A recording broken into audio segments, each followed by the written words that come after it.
For a minute or two she stood looking at the house, and wondering what to do next, when suddenly a footman in livery came running out of the wood.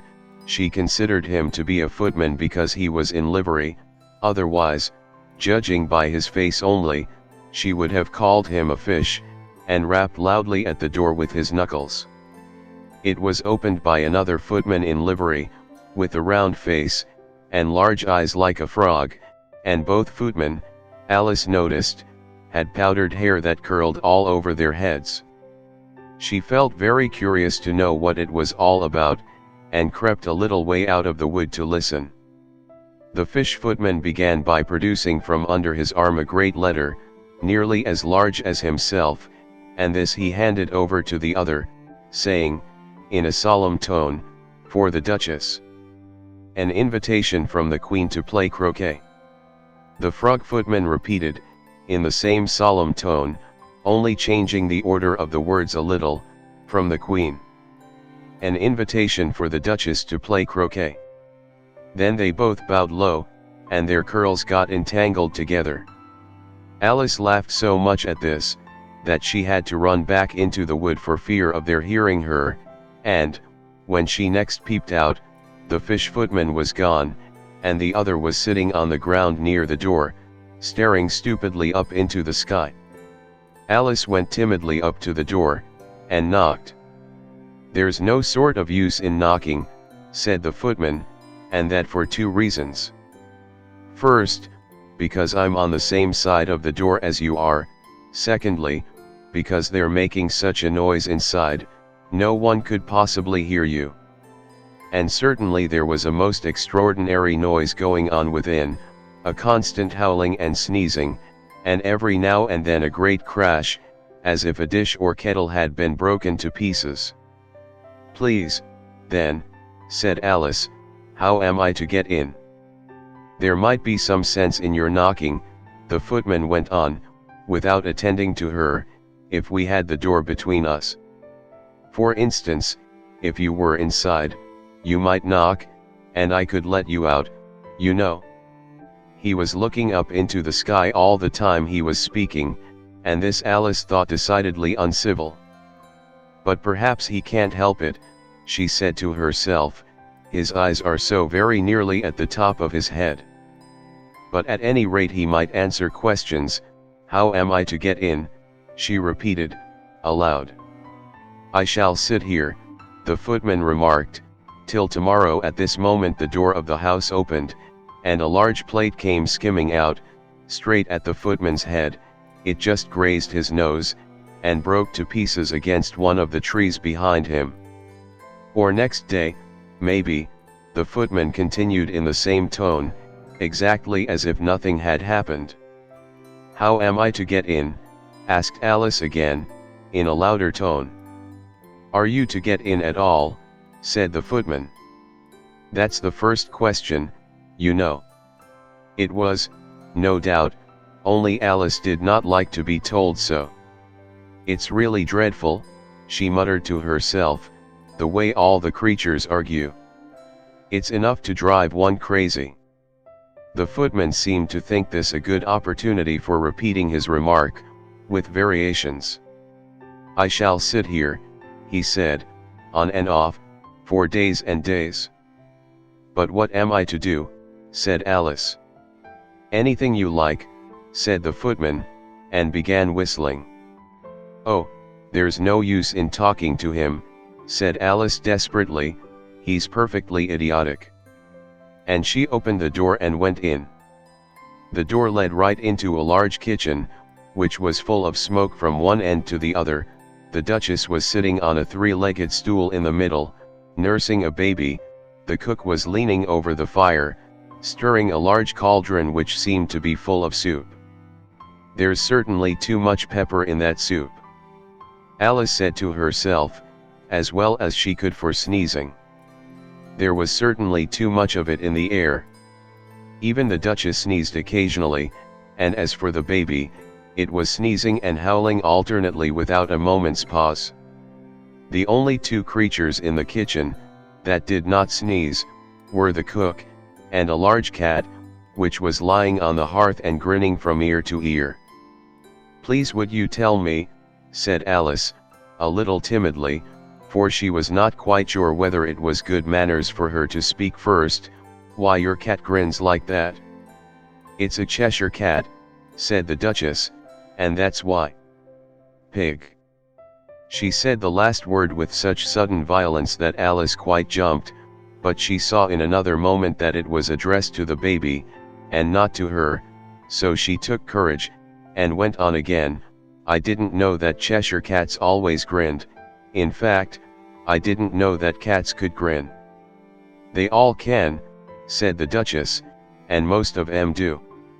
"I don't know of any that do," Alice said very politely, feeling quite pleased to have got into a conversation. "You don't know much," said the Duchess, "and that's a fact." Alice did not at all like the tone of this remark, and thought it would be as well to introduce some other subject of conversation. While she was trying to fix on one, the cook took the cauldron of soup off the fire, and at once set to work throwing everything within her reach at the Duchess and the baby. The fire irons came first, then followed a shower of saucepans, plates, and dishes. The Duchess took no notice of them even when they hit her, and the baby was howling so much already, that it was quite impossible to say whether the blows hurt it or not.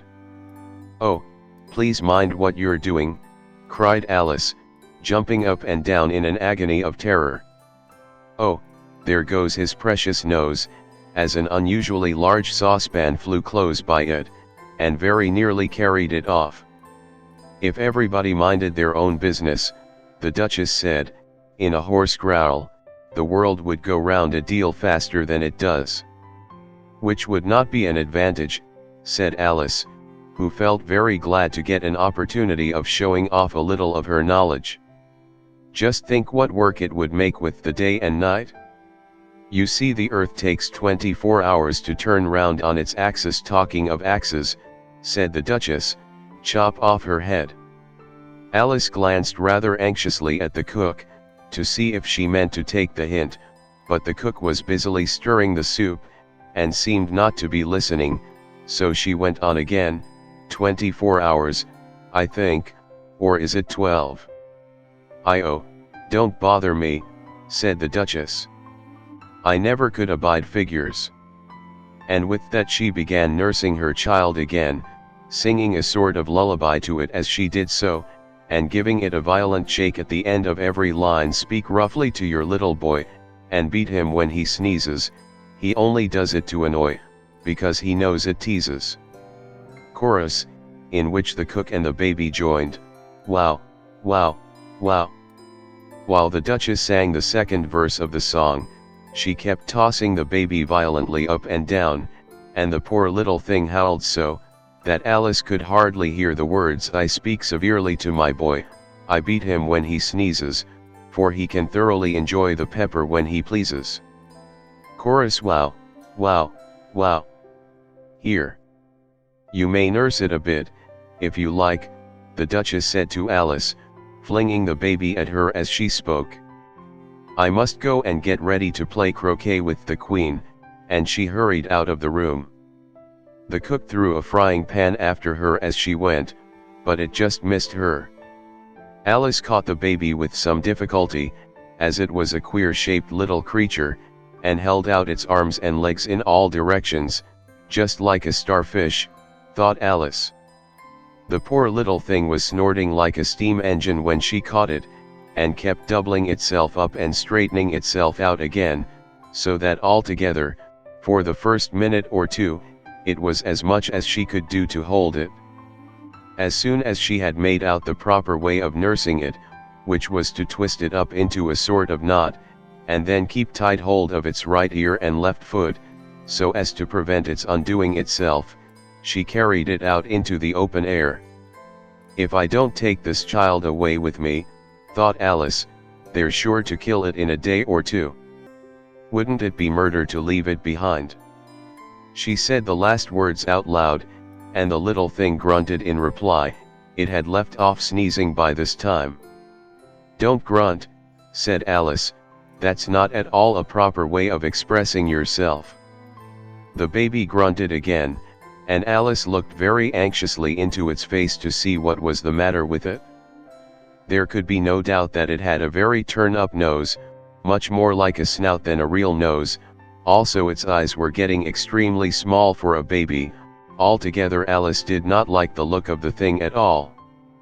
But perhaps it was only sobbing, she thought, and looked into its eyes again, to see if there were any tears. No, there were no tears. "If you're going to turn into a pig, my dear," said Alice, seriously, "I'll have nothing more to do with you. Mind now." The poor little thing sobbed again, or grunted, it was impossible to say which, and they went on for some while in silence. Alice was just beginning to think to herself, "Now, what am I to do with this creature, when I get it home," when it grunted again, so violently, that she looked down into its face in some alarm. This time there could be no mistake about it, it was neither more nor less than a pig, and she felt that it would be quite absurd for her to carry it any further. So she set the little creature down, and felt quite relieved to see it trot away quietly into the wood. If it had grown up, she said to herself, it would have made a dreadfully ugly child, but it makes rather a handsome pig, I think. And she began thinking over other children she knew, who might do very well as pigs, and was just saying to herself if one only knew the right way to change them, when she was a little startled by seeing the Cheshire Cat sitting on a bough of a tree a few yards off. The cat only grinned when it saw Alice. It looked good-natured, she thought, still it had very long claws and a great many teeth, so she felt that it ought to be treated with respect. "Cheshire Puss," she began, rather timidly, as she did not at all know whether it would like the name. However, it only grinned a little wider. "Come, it's pleased so far," thought Alice, and she went on. "Would you tell me, please, which way I ought to go from here?" "That depends a good deal on where you want to get to," said the cat. "I don't much care where," said Alice. "Then it doesn't matter which way you go," said the cat. "So long as I get somewhere," Alice added as an explanation. "Oh, you're sure to do that," said the cat, "if you only walk long enough." Alice felt that this could not be denied, so she tried another question. "What sort of people live about here?" "In that direction," the cat said, waving its right paw round, "lives a hatter, and in that direction," waving the other paw, "lives a March hare. Visit either you like, they're both mad." "But I don't want to go among mad people," Alice remarked. "Oh, you can't help that," said the cat, "we're all mad here." "I'm mad." "You're mad." "How do you know I'm mad?"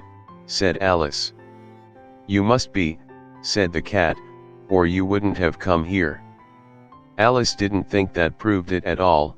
However, she went on, "And how do you know that you're mad?" "To begin with," said the cat, "a dog's not mad." "You grant that?"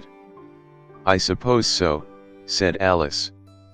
"Well, then," the cat went on, "you see a dog growls when it's angry, and wags its tail when it's pleased. Now I growl when I'm pleased, and wag my tail when I'm angry. Therefore I'm mad." "I call it purring, not growling," said Alice. "Call it what you like," said the cat. "Do you play croquet with the Queen today?" "I should like it very much," said Alice, "but I haven't been invited yet." "You'll see me there," said the cat, and vanished. Alice was not much surprised at this, she was getting so well used to queer things happening. While she was still looking at the place where it had been, it suddenly appeared again. "By the by, what became of the baby?" said the cat. "I'd nearly forgotten to ask." "It turned into a pig," Alice answered very quietly, just as if the cat had come back in a natural way. "I thought it would," said the cat, and vanished again. Alice waited a little, half expecting to see it again, but it did not appear, and after a minute or two she walked on in the direction in which the March Hare was said to live. "I've seen hatters before," she said to herself. "The March Hare will be much the most interesting, and perhaps, as this is May, it won't be raving mad, at least not so mad as it was in March." As she said this, she looked up, and there was the cat again, sitting on a branch of a tree. "Did you say pig, or fig?" said the cat. "I said pig," replied Alice, "and I wish you wouldn't keep appearing and vanishing so suddenly, you make one quite giddy." "All right," said the cat, and this time it vanished quite slowly, beginning with the end of the tail, and ending with the grin, which remained some time after the rest of it had gone. "Well, I've often seen a cat without a grin," thought Alice, "but a grin without a cat? It's the most curious thing I ever saw in all my life." She had not gone much farther before she came in sight of the house of the March Hare. She thought it must be the right house, because the chimneys were shaped like ears and the roof was thatched with fur. It was so large a house, that she did not like to go nearer till she had nibbled some more of the left-hand bit of mushroom, and raised herself to about 2 feet high. Even then she walked up towards it rather timidly, saying to herself, "Suppose it should be raving mad after all. I almost wish I'd gone to see the Hatter instead."